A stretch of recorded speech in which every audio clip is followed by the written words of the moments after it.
Hey everyone, welcome to This Explainer. Okay, so I want you to think about everything you've done today, literally right from the second you woke up. Every single action you take, and honestly every choice you make, can actually be categorized by just one totally powerful economic principle. Let's just dive right into this and decode the hidden framework behind our daily lives. So here's a question for you. If you cook dinner tonight, are you boosting the economy? I mean, it seems like a simple yes or no, right? You're producing something, you're obviously doing work, you probably even bought the ingredients at the store. But from a strict economic perspective, the answer actually depends entirely on why you're cooking. And, that really brings us right to the core of today's explainer. Here's our roadmap for today.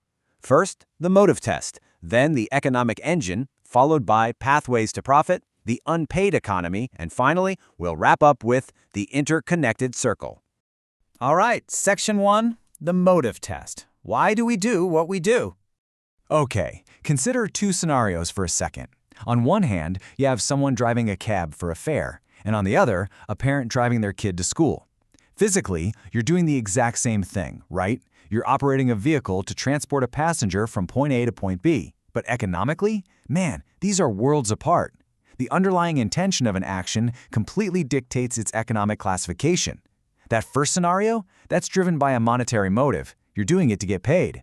But the second one is driven entirely by love and duty.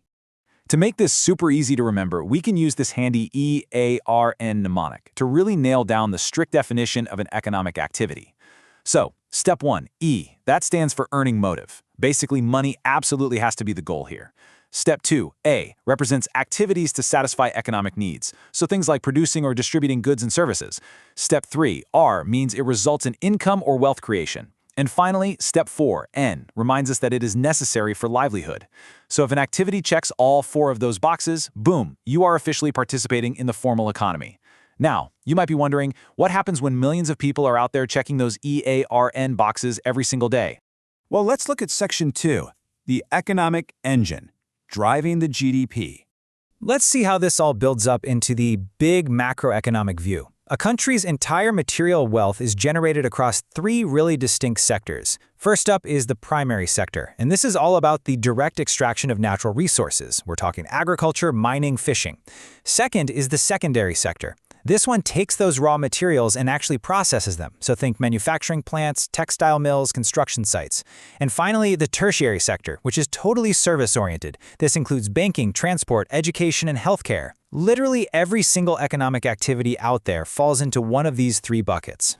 Now, the absolutely crucial point here is that these sectors are formally tracked and measured quantitatively, in monetary terms. Why do we do that? Because they directly drive the gross domestic product, or what we usually just call the GDP. When a factory builds a car, or say a bank provides a loan, they're generating wealth that is officially counted as part of the national income. It's a huge deal. So we've seen the big picture. Let's zoom back in a bit to see how you and I actually engage with these macro sectors on a daily basis. This brings us to section 3. Pathways to profit. Livelihood frameworks.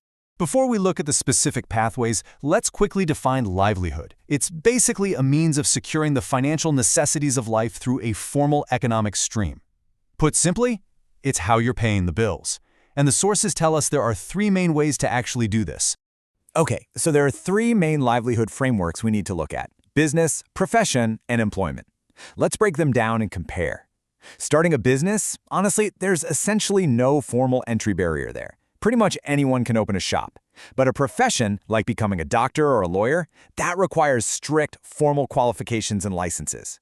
And then employment simply requires a contractual agreement with an employer. Now think about the reward. A business is aiming for profit. A professional charges a specialized fee, and an employee earns a fixed wage or salary. Finally, we have to talk about risk. This is a huge one. Actually, business carries the absolute highest financial risk and uncertainty. Professions have a much lower risk because, well, you're offering a specialized, necessary service. And employment carries virtually 0 direct financial risk, mainly because your salary is guaranteed by your contract, regardless of whether the company has a slow month. But hey, what about the whole other side of the coin? That leads us into section 4, the unpaid economy, non-economic activities. So what about activities driven by emotion, duty, and social welfare, where absolutely no money changes hands? Well, these are classified as non-economic activities. We're talking about personal self-satisfaction stuff, like exercising or painting, family commitments, like childcare or cooking for your household, social welfare, like volunteering at a local food bank on the weekend, religious devotion, such as visiting places of worship or attending festivals, and patriotic duty, like donating your time to disaster relief. The key takeaway here, not a single one of these involves that ERAN motive we talked about earlier. Just to really ground this in everyday reality, think about a chef cooking in a hotel. That's an economic activity, right? They're earning a wage in the tertiary sector.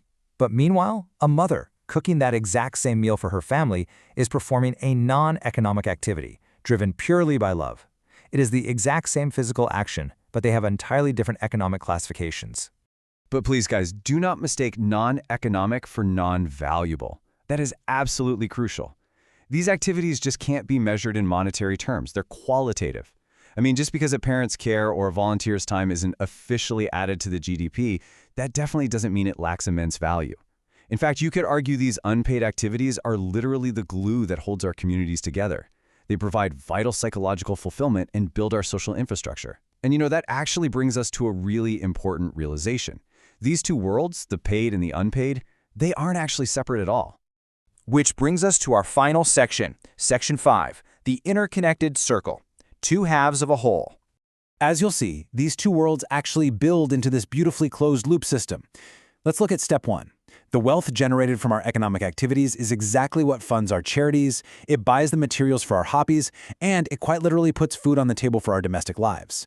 But here's the cool part. It flows the other way too. In step 2, all that unpaid emotional labor, family care, and community volunteering creates healthy, educated, and emotionally resilient individuals. And that leads to step 3. Who do you think goes out and becomes those highly productive engineers, teachers, and business owners? It's those healthy, resilient people. Paid labor funds life, and unpaid life fuels paid labor. They rely entirely on one another to survive. It's like a giant puzzle where every piece matters. So to really lock in these core differences, let's just contrast them directly. The motive, wealth creation versus personal or social satisfaction. The expectation, financial return versus emotional fulfillment. And the GDP impact, direct contribution to national income versus building that unmeasured yet totally vital social infrastructure. Honestly, you might want to keep this mental model handy the next time you're evaluating how you spend your own time. I want to leave you with a final, totally provocative thought here. If our massive, profit-driven economy relies entirely on the unpaid emotional labor and community care of healthy workers to actually function, should non-economic activities finally be counted in our GDP? Does a failure to price something literally mean we're failing to value it? It's a pretty profound question that really challenges our basic perception of value. Anyway, thank you so much for joining me to decode the hidden motives of our daily lives. Stay curious, keep exploring, and I'll see you in the next explainer.